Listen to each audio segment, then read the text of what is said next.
Magandang araw!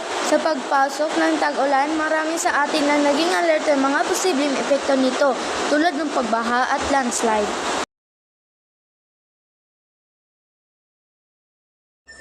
Kasama na dito ang pagtulong sa mga biktima ng kalamidad.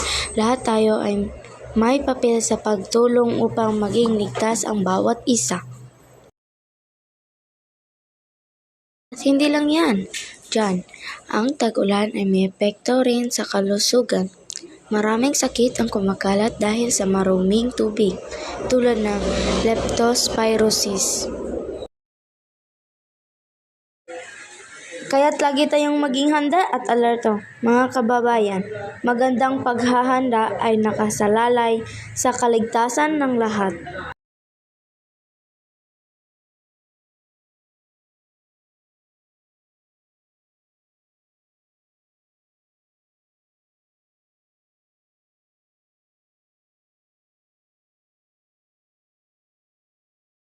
Magandang araw! Sa pagpasok ng tag-ulan, marami sa atin na naging alert ng mga posibleng epekto nito tulad ng pagbaha at landslide.